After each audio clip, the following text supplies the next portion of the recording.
J'ai grandi avec une mère qui m'a élevée seule et qui m'a montré qu'on n'avait pas besoin d'un homme pour réussir et pour s'accomplir. Moi, je ne comprends pas pourquoi, à partir du moment où je ne suis pas en couple, je suis pas considérée comme une femme accomplie. Si j'étais totalement consciente qu'il ne me convenait pas, que j'allais pas être heureuse avec lui, moi j'ai un objectif et j'ai 34 ans parce que voilà, moi à partir de 30 ans, moi je devais être mariée. Moi quand j'écris ce blog, je sais pas qui je suis, je sais pas ce que j'ai envie de faire, je suis complètement perdue et je suis persuadée qu'en fait, j'y arrive pas parce que je suis pas en couple. Alors que j'adore mon célibat. J'ai quand même 34 ans, ça fait 34 ans que je suis célibataire. Et moi, intérieurement, je me dis, bon, bah, mon père est mort. Ça, c'est plus simple. Voilà, je vais faire comme si j'en avais plus. Sauf que mon père meurt. Je suis en capacité d'être avec quelqu'un, mais j'ai choisi d'être seule parce que je n'ai pas trouvé la personne qui me correspond. Moi, l'enfant, ce n'est que du stress. Ce n'est que du négatif. Ah ouais. La perception que les gens ont de moi, c'est ma perception. Ça n'a rien à voir avec ce qu'ils me disent.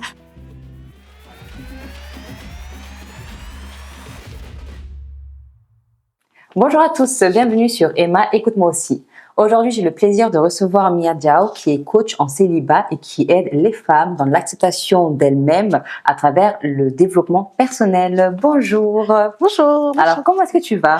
Très bien, je suis super heureuse d'être là. Merci, oui, plaisir partagé. Alors aujourd'hui, tu aides justement les femmes à travers une acceptation d'elles, au travers de certaines techniques que tu leur apprends pour pouvoir s'accepter. Mais avant ça, est-ce que tu peux revenir un peu sur toi, sur qui tu es, pour qu'on te connaisse un petit peu plus? Ok, du coup, je m'appelle Mia Diao, j'ai 42 ans, donc je ne suis pas mariée, j'ai pas d'enfant.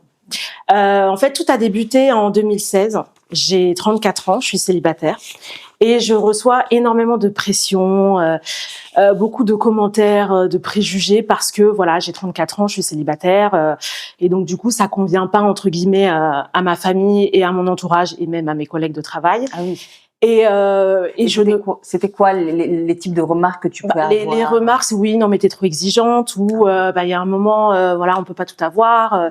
Sauf que moi, je sais ce que je veux. J'ai déjà acheté mon appartement toute seule. Quand j'ai envie de faire quelque chose, je le fais toute seule. Je suis indépendante et j'ai grandi avec une mère qui m'a élevée seule et qui m'a montré qu'on n'avait pas besoin d'un homme pour réussir et pour s'accomplir. Donc moi, je ne comprends pas pourquoi, à partir du moment où je ne suis pas en couple, je suis pas considérée comme une femme accomplie.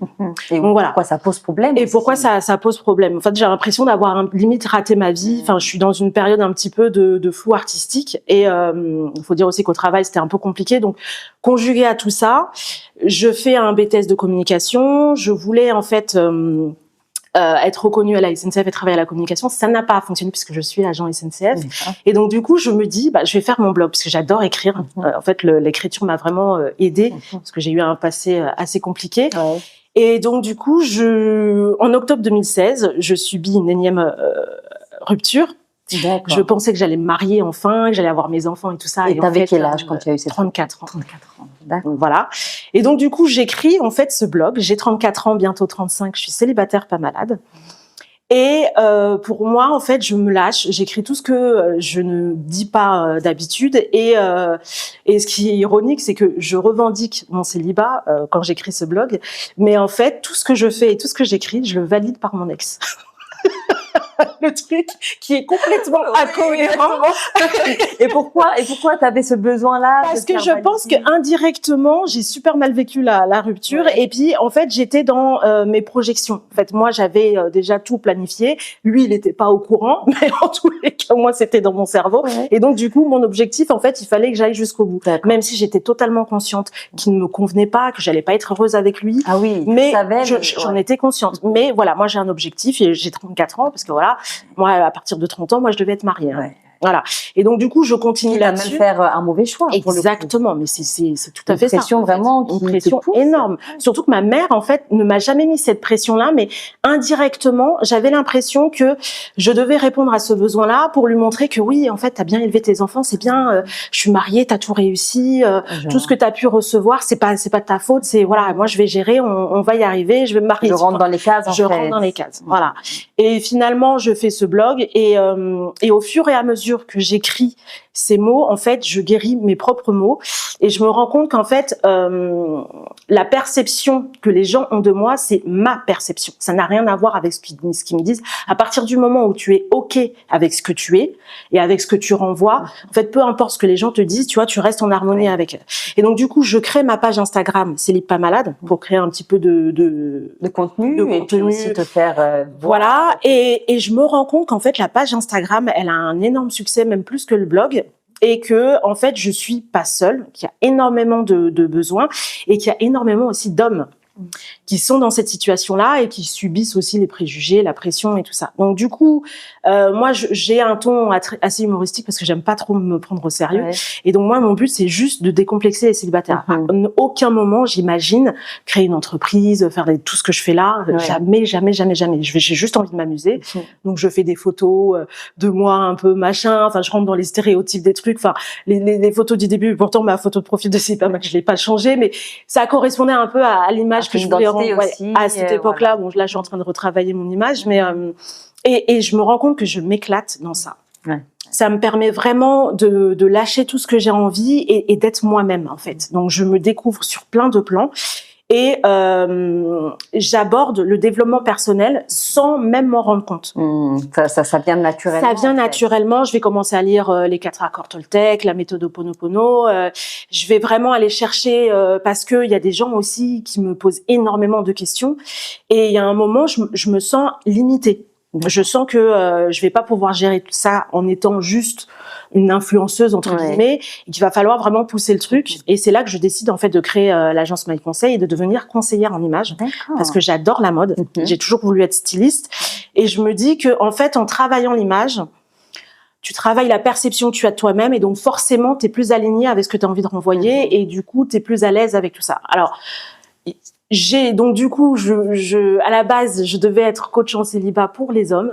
Et quand j'ai fait ma formation, je me suis rendu compte que ça ne convenait pas à ce que j'avais envie de renvoyer. Moi, je suis vraiment dans l'empowerment. Je veux que la femme se dise, on n'a pas de limite en fait. On va juste revenir un peu au début. Dans quel environnement tu as grandi? Comment est-ce que tu as été éduquée? Quel accompagnement aussi tu as eu? Et peut-être quel regard aussi on t'a inculqué par rapport aux relations hommes-femmes? Alors, c'est une très très grande question. Moi, je suis née à Dakar. D'accord. Donc, je suis née à Dakar d'une maman sénégalaise d'une maman guinéenne, pardon, et d'un papa sénégalais. Ça a été très compliqué depuis le début parce que mon père était marié. Donc du coup, comme là-bas il y a la polygamie, c'était pas la problématique, mais en tous les cas, mon père n'a pas respecté le deal. Le deal, on va dire ça comme ça. Donc du coup, ma mère, je pense que jusqu'à présent, ça l'a brisé. Et donc elle s'est mise dans une autre relation. Donc elle a rencontré le père de mon frère qui lui était de Bayonne. Et donc on va partir en France quand j'ai 3-4 ans. Elle commence à partir, et puis après moi je la rejoins, et on tombe littéralement dans l'enfer parce que le père de mon frère est, on va dire, raciste et très très contrôlant, très manipulateur. Il la tape. Ma mère, c'est une très belle femme, elle attire le regard, elle ne supporte pas. Elle est très jeune, il y a une très grosse différence d'âge, donc elle arrive dans un milieu où les enfants du père de mon frère ont le même âge, ils sont jaloux, ils comprennent pas pourquoi elle est là, machin. Ma mère a du caractère, donc elle ne se laisse pas faire, mais bon, voilà, très vite, moi je suis confrontée à des situations qui sont compliquées. Et à quel moment tu comprends un peu que ces situations-là, elles sont pas forcément bonnes, ou sincèrement, je pense que je l'ai compris dès le départ. Non, très tard. Moi, je suis vraiment dans, je sais pas comment expliquer. Je sais que je ressens beaucoup de violence et tout ça, mais t'arrives pas à avoir un recul, en fait. J'ai énormément de mal à avoir de recul parce que ma mère est traumatisée par ça. Donc, on se retrouve un soir à la rue.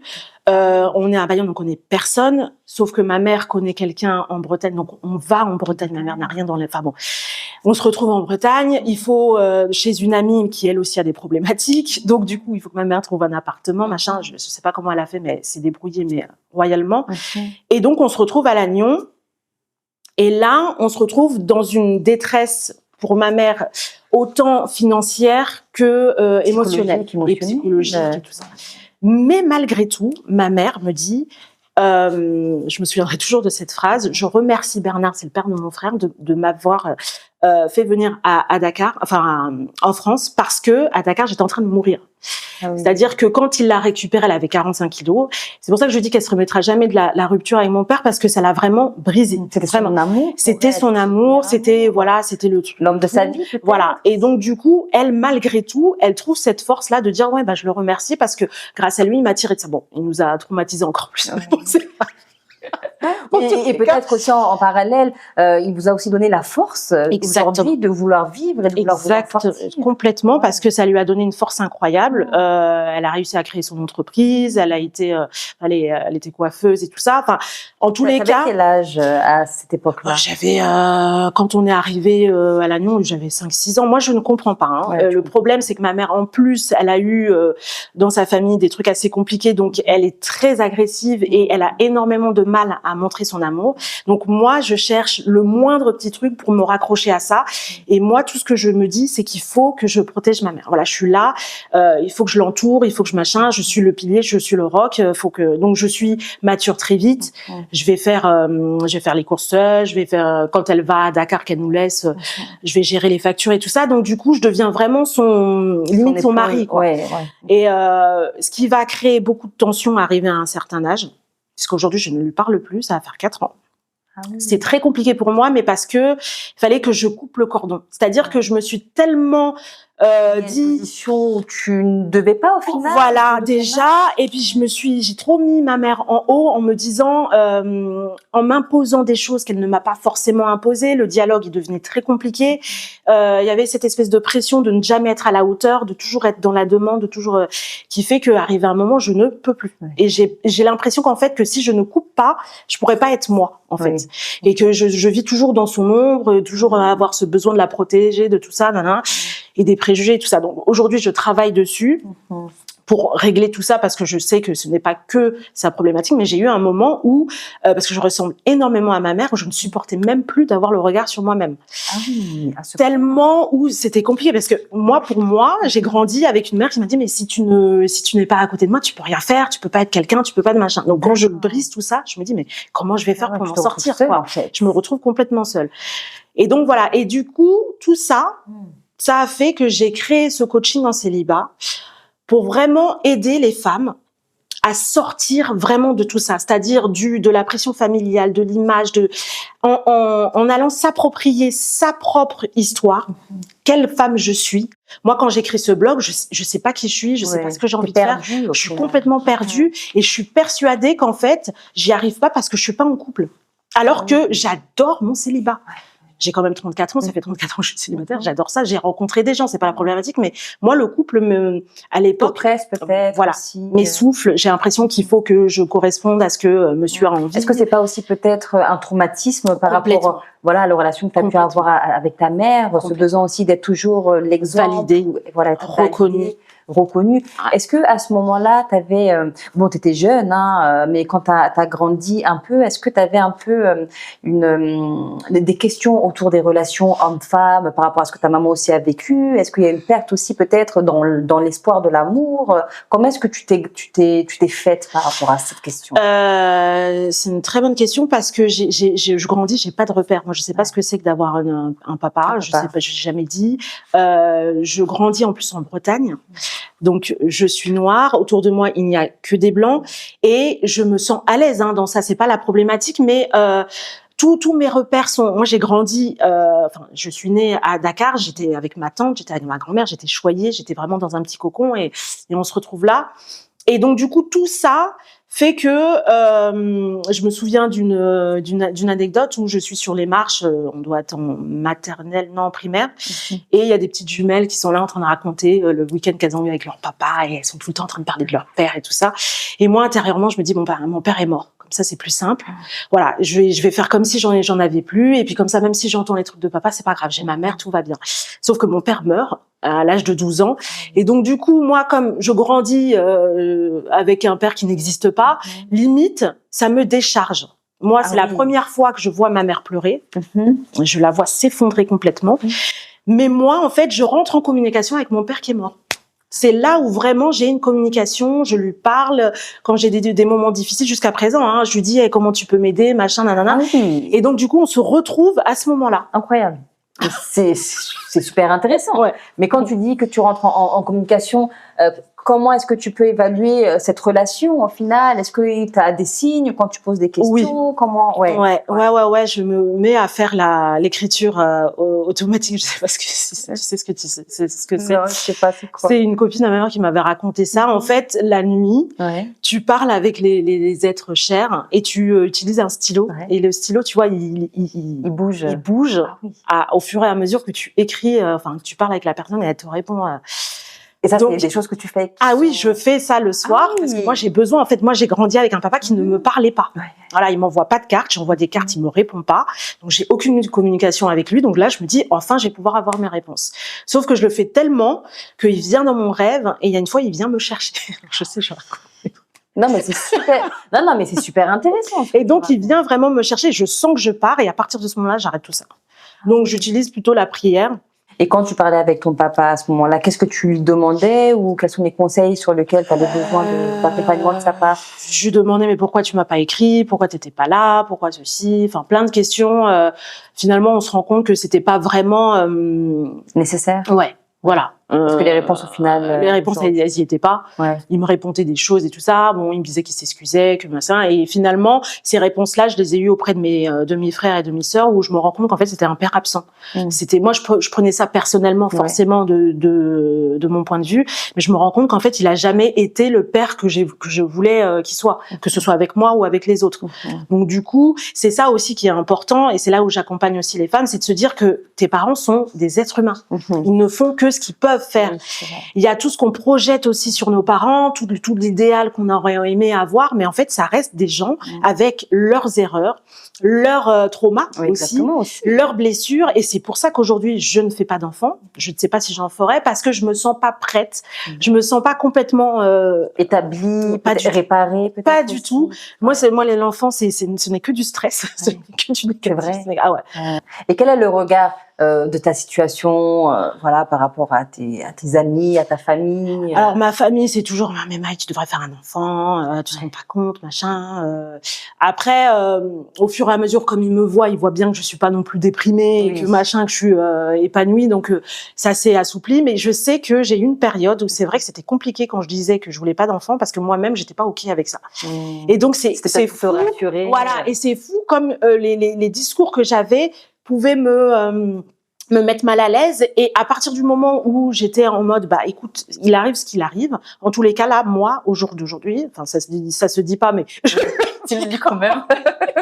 Je n'ai pas envie d'avoir d'enfants. En fait, c'est pas quelque chose qui m'épanouit. D'accord. Donc là, c'est réel en fait. Ah, c'est réel, c'est réel. Et à quel moment tu as eu ce déclic-là de te dire que véritablement tu ne veux pas d'enfant? Alors, ça a été lors d'un coaching, quand je te disais cette période là où j'ai pas de clients. Au niveau de mon ego, ça a été affreux. J'étais insupportable à cette période-là. D'ailleurs, je pense qu'avec mon compagnon, on avait failli se séparer parce que je gère très mal la frustration. Voilà. Et donc, du coup, là, je me rends compte que finalement, j'ai l'impression que personnellement, ça va pas, ça n'allait pas. Que en plus, tous les projets que j'avais mis en place, moi, je rêvais des trucs de fou, et je vois qu'il y a rien qui avance, mais parce que je n'étais pas centrée. En fait, j'ai une idée, je commence, après je vais sur une autre, après je vais... Donc forcément, ça pouvait pas aller. Donc, je me pose et je commence à faire plein de coaching avec des femmes extraordinaires. Et il y a un moment, on travaille sur l'enfant intérieur, et je me rends compte que finalement j'ai pas fait la paix avec tout ce que j'étais étant petite, que la petite Maï, je l'ai un petit peu laissée de côté pour enjamber la femme que je suis aujourd'hui. Donc du coup, il y a plein de petites étapes que j'avais pas pris vraiment en charge, et je fous un peu aussi la paix aussi à ma mère. Et du coup, je me rends compte que finalement tous mes projets là, c'est mes petits bébés, et que j'ai pas besoin de...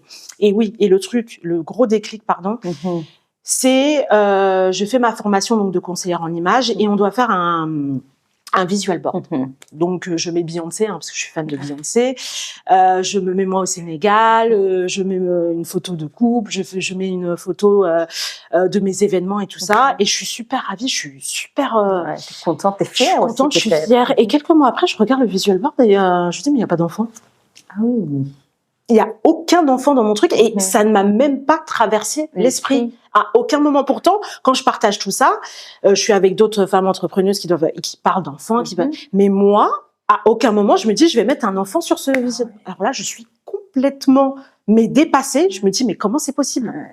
Et c'est là où tu te rends compte qu'au final, c'est pas mon besoin. C'est pas ton besoin, en fait. Tout simplement. Tout simplement. Et tu l'as accepté.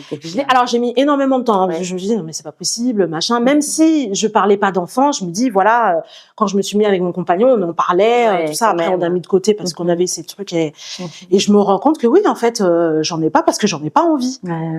C'est pas un besoin élémentaire parce qu'il y en a qui grandissent avec cette envie-là de fonder une famille, d'avoir des enfants. Exactement. Et toi, au final, tu t'es rendu compte que pas du tout. Bon, tu en auras. Mais si t'en as pas aussi, c'est très bien. C'est très bien. Et pour moi, c'est très difficile de l'accepter parce que je comprends pas en fait. Parce que moi, autour de moi, la plupart des gens veulent des enfants. J'ai pas cette image-là de femmes qui sont épanouies sans enfants. Donc du coup, je vais aller chercher ces repères-là, je vais aller me documenter, je vais aller regarder. Et du coup, j'apprends qu'il y a un mouvement par rapport à ça. Et c'est fou, hein, parce que c'est la période où je me dis que je veux pas d'enfants, où je vais me renseigner encore plus sur tout ça. Et donc c'est pour ça quand les gens te disent oui, mais t'as pas d'enfant, t'as vraiment réfléchi, ils se rendent pas compte à quel point c'est à ce moment-là que t'es obligé de réfléchir. Tu peux pas te dire, c'est pas comme tu fais un enfant, tu te poses pas de questions. En fait, tu dis voilà, je vais le faire parce que je suis en capacité. Quand tu dis que tu ne veux pas, t'es obligé de mettre tout à plat.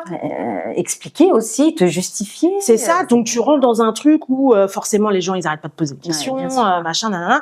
Et aujourd'hui, j'adore parce que c'est l'effet inverse. Donc c'est les femmes qui me disent ah mais t'as tout à fait raison. Moi si j'avais su, j'en ferais pas, machin, nanana. Donc du coup c'est vrai qu'il y a une vague en ce moment. Voilà où la parole se libère. Exactement. Et tu te rends compte que finalement voilà, on a été aussi conditionnés. Hein. La femme a été conditionnée. Donc je parle aussi des injonctions faites aux femmes parce que par rapport au syndicalisme et tout ça, tout ce que je fais, et je réalise qu'en fait on grandit avec des idéaux, avec ne serait-ce que dans la société, dans nos familles aussi. Et tu réalises que tes croyances limitantes, elles t'ont été inculquées jeunes.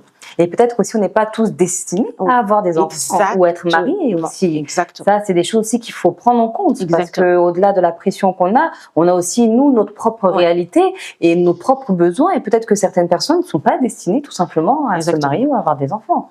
Alors quand tu fais tes coachings et que tu rencontres ces femmes aussi qui ont besoin d'être accompagnées, selon toi, ce serait quoi la problématique qui revient le plus souvent par rapport aux défis qu'elles rencontrent? La vraie problématique, c'est de s'accepter. La vraie problématique, et tu réalises toujours en fait que quand tu vas gratter dans ce qui s'est passé, c'est que ce qui s'est passé jeune n'a pas été digéré. Voilà, il y a des idéaux, il y a des choses qui ont été des traumas, qui ont été un petit peu mis sous le tapis, et tu réalises qu'en fait le fait de pas pouvoir clarifier ses besoins, de pas les exprimer, de pas poser de limites, d'être toujours dans cet esprit de culpabilisation, il faut que je fasse ça, il faut que je réponde aux besoins, de vouloir plaire, de ne pas savoir même qu'est-ce que c'est que l'amour, c'est quoi être aimé, à quel moment je me sens aimée et pourquoi.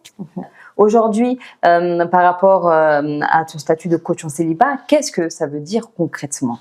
Alors, mon statut de coach en célibat, c'est une très bonne question. Qu'est-ce que ça veut dire? Ça veut dire qu'on peut être soi, peu importe qui on est, en fait. Moi, c'est vraiment ce que j'ai envie d'inculquer dans tout ça, c'est que on n'est pas limité à un statut, on n'est pas limité à une condition, voilà.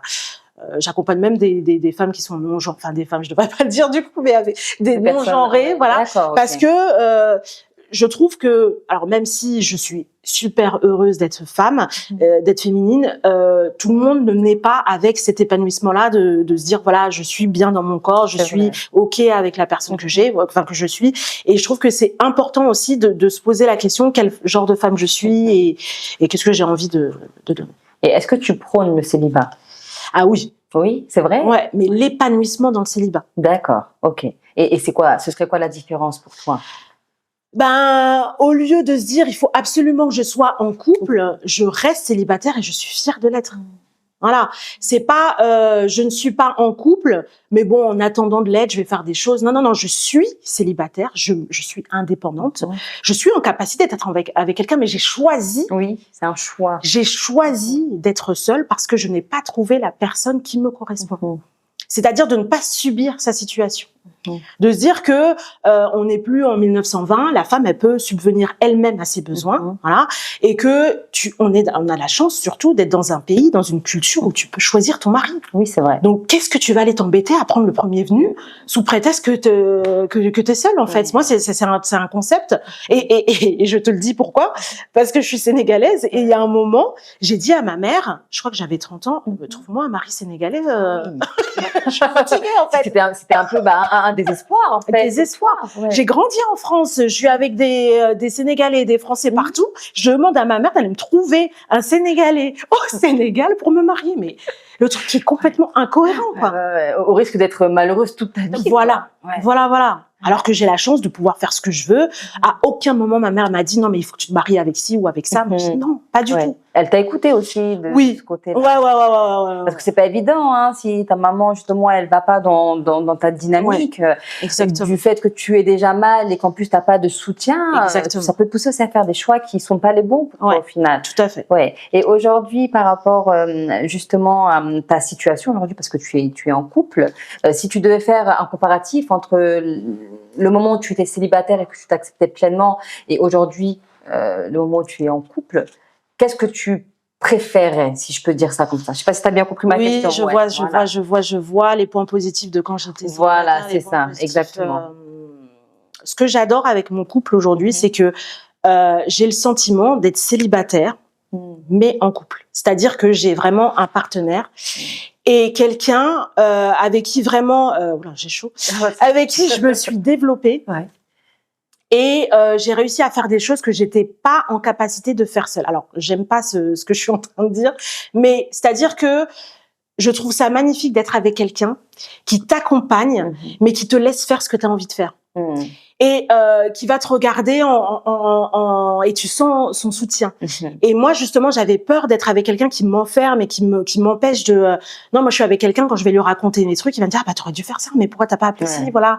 Et alors même s'il y a des fois j'ai envie de le tuer, parce que il m'apporte pas le soutien que je veux, mais ça reste quand même mon garde-fou en fait. Et on a des personnalités qui sont complètement différentes. Moi je suis vraiment dans comment dire, je suis quelqu'un qui est extravagant, tout ça. Alors lui, très réservé, très posé. Comme quoi, les contraires, ça. C'est-à-dire que la première fois que je l'ai vu, je me suis dit mais c'est pas possible en fait. Sérieux? En plus, il est blanc. Moi, je voulais je voulais mon père, quoi. Mon père, il faisait 2,4 m, il était grand, il était costaud. Donc ça correspond pas du tout. Là, on n'est pas bon du tout, quoi. Et finalement, j'avais pas pu trouver mieux. Je suis vraiment heureuse. T'es vraiment heureuse. Et c'est ça, en fait, c'est toutes ces contradictions qui font que quand j'étais célibataire, j'étais vraiment dans ma zone de confort. C'est-à-dire que je fais ce que je veux quand je veux, je suis dans mon propre appartement, financièrement je suis tranquille, donc il n'y a pas de challenge. Voilà, il n'y a pas de challenge, je suis dans mon petit cocon, machin, nanana. Aujourd'hui, je me challenge pratiquement tous les jours. Ah oui, parce que pour moi, alors je sais pas comment dire ça, pour moi c'est une épreuve d'être en couple en fait. Une épreuve. Dans le sens où c'est pas quelque chose de naturel. Enfin, je sais pas comment dire ça. Je sais pas si c'est compréhensible. Pour moi, c'est plus naturel d'être célibataire parce que voilà, j'ai pas. T'es toi-même peut-être. Voilà. Pourtant, je suis moi-même avec lui. D'ailleurs, c'est mon meilleur ami. Je lui raconte même plus qu'à ma meilleure amie, mais. Je sais pas comment dire ça, c'est que voilà, je dois me challenger parce que j'adore bouder. Je suis une personne, je me vexe, je boude pour rien. Et avec lui, c'est compliqué de bouder. Voilà, c'est-à-dire que mes amis, machin, je peux les bouder parce que je suis pas avec eux. J'ai pas ma réveiller. Lui, il va falloir que je m'adapte, que je prenne sur toi, que je prenne un effort sur toi aussi. Exactement, et puis que je prenne en considération ses besoins. C'est-à-dire que quand il ne rentre pas dans mes frustrations là, que je lui demande quelque chose et que je vois qu'il y a une différence et qu'il rentre pas dans mon truc, il faut se poser la question, mais pourquoi en fait? Il faut accepter aussi. Il faut accepter. Est-ce que ce serait pas aussi une manière personnelle de grandir? Ah mais complètement. Complètement, il me fait grandir. C'est fou ce que je dis, mais oui. Ah oui, pourquoi c'est fou? Mais parce que parce que je trouve que c'est un peu cucu. de dire des trucs comme ça. Mais c'est exactement ça, en Mais fait. c'est vrai, parce que quand tu es avec une personne, tu es challengé au quotidien par rapport à toi-même, par rapport à lui. Il faut réussir à combiner ensemble, à vivre ensemble. C'est pas forcément évident. Toi, tu avais aussi ton environnement, ta manière de faire, tu as tes habitudes, tu as une vie, en fait, que tu dois aujourd'hui conjuguer avec une autre personne qui est différente de toi, au final. Et c'est toutes ces différences-là qu'il va falloir réussir aujourd'hui à accepter et à aimer aussi au-delà de ça pour que ça perdure. Ouais, totalement. C'est un challenge. Tout à fait, totalement. Surtout que je me rends compte, en fait, avec le temps, que finalement, j'ai grandi avec une mère qui a vraiment voulu faire tout ce qu'on voulait. Enfin, répondre à tous nos besoins au maximum. C'est-à-dire, elle a été le papa, elle a été la maman. Moi, j'ai à part la période où on est arrivé à Lannion, j'ai eu tout ce que je voulais. C'est-à-dire, à chaque fois que je demandais quelque chose, elle se débrouillait pour que je l'aie. On a eu des Noëls vraiment remplis. Enfin, je veux dire, j'ai pas senti le manque de mon père, si ce n'est le fait de le dire et de pas avoir cet amour paternel.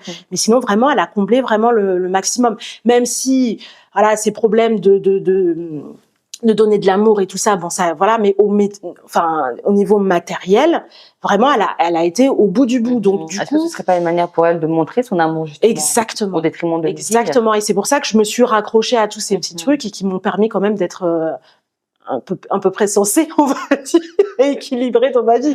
Sinon je pourrais pas faire ce que je fais aujourd'hui. Donc aujourd'hui tu es une femme épanouie. Ok. Tu parles plus à ta maman. Oui. Ça doit aujourd'hui t'impacter quand même par rapport à ta vie de femme aussi. Tu grandis, tu évolues. Est-ce que c'est une possibilité pour toi de lui reparler? Oui, alors là, est-ce que tu aimerais lui reparler? Oui, mais bon, je pense pas que la relation soit assez assainie pour le faire. Et ce qui est en plus le plus perturbant aujourd'hui, c'est que j'écris mon livre et il y a un gros chapitre sur ma mère où je suis très dure avec elle. Très très dur. Et en fait, j'ai retourné ce chapitre dans tous les sens. Je me dis mais Maï, tu peux pas écrire des trucs comme ça. Tu te rends compte, c'est ta mère, toute la famille va le lire, machin, nanana. Et en fait, je me rends compte que j'ai besoin de ça. J'ai besoin d'être dure et d'arrêter de la protéger, de machin, pour pouvoir vraiment m'envoler, de me dire voilà, j'avais besoin d'écrire ces mots. Ils sont super durs, ils sont super violents et tout ça, mais j'ai besoin de les poser sur ce livre. Peu importe. Je dis bien peu importe comment je vais le prendre. Les conséquences, peut-être. Les conséquences et tout ça, parce que j'en ai marre d'être dans ce petit truc de il faut correspondre, il faut machin. Voilà. Donc j'ai balancé ça comme ça, mais ça reste quand même de l'amour, parce que voilà, j'éprouve un profond respect. Ça a toujours été pour moi vraiment un modèle. Et je le dis quand même dans mon livre, si je suis ici aujourd'hui, j'aurais jamais pu l'être sans elle. Elle m'a élevée, elle a tout fait pour. Maintenant, ça reste effectivement un être humain.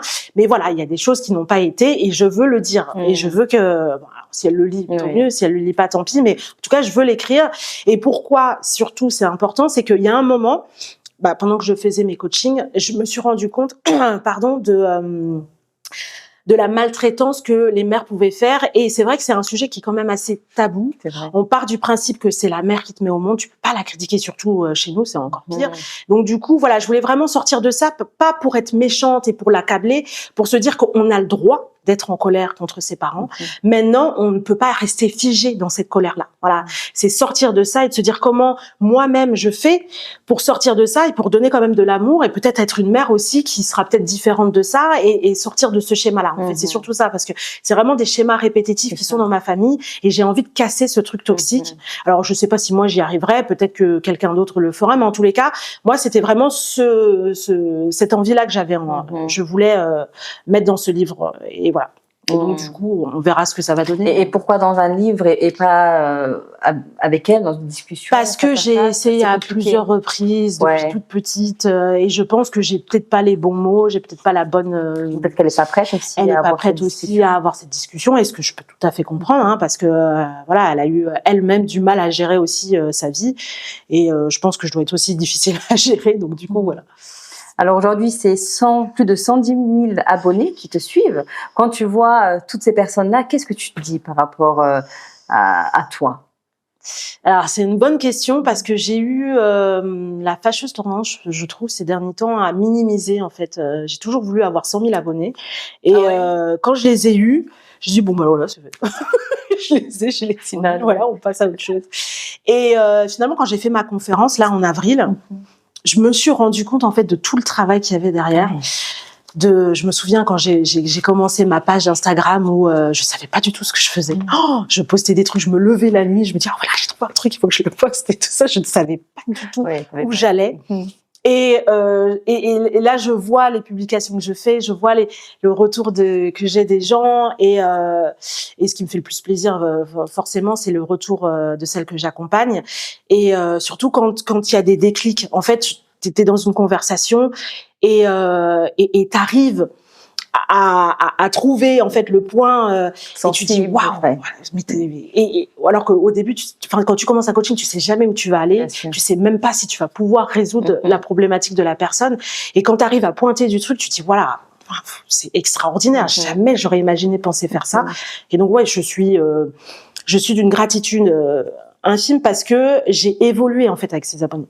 Et c'est-à-dire que quand je regarde les publications que je faisais avant et les publications que je fais maintenant et je vois les commentaires, je vois à quel point ils sont matures, à quel point tu sais il y a de la bienveillance et tout ça, je me dis waouh, c'est extraordinaire de pouvoir envoyer des choses comme ça dans le monde et que t'aies ces retours-là et ouais, je ne peux pas ne pas poster. Ça devient en fait vital pour toi au final. Tu postes quotidiennement, j'imagine. Ouais. Il y avait des périodes où, alors là, ces derniers temps, je poste un peu moins, mais il y avait des périodes où j'arrivais à rester 2-3 jours sans poster. Là, c'est impossible. Là, j'ai même pas pris de vacances. Ah oui. Parce que je suis dans tous mes projets, mes machins, mais parce que je suis dans une période où je fais moins, pourtant. C'est-à-dire que j'ai arrêté de voir tout et n'importe qui, comme je le faisais avant. Mais j'ai ce besoin de rester connectée avec eux, quoi. C'est fou. Et qu'est-ce que tu ressens? C'est un soutien? C'est quoi? Je ressens de l'amour, en fait. De l'amour. Je ressens énormément d'amour. J'ai l'impression que tu as toujours cherché cet amour. Ah oui. Au fur et à mesure. Ah bah oui. Moi, c'est vraiment mon fil conducteur. C'est-à-dire que quand j'ai créé My Conseil, moi, le but, c'était de transmettre cet amour, en fait. J'ai toujours voulu être aimée, j'ai toujours donné énormément d'amour, et sans apprendre ou même me poser pour me dire oui, vraiment t'es aimée. Donc à partir du moment où tu te rends compte que c'est vrai et que tu l'as et que tu sens toutes ces ondes, toute cette énergie, je peux plus m'en passer, en fait. Ça devient en fait comme des aimants. Oui. En fait. Tu l'attires à toi. Ouais. Super. Mais est-ce que tu aurais un dernier conseil à donner à des personnes peut-être qui sont dans une phase compliquée en amour, qui ont perdu confiance en eux? Qu'est-ce que tu pourrais dire? Libérer la parole. Il faut vraiment ne pas hésiter à demander de l'aide et à en parler. Il n'y a pas de honte. En fait, la honte, elle est vraiment à l'intérieur, et que on est tous des personnes extraordinaires et qu'on a le droit d'être down à certaines périodes, et c'est pas grave, en fait, c'est ok.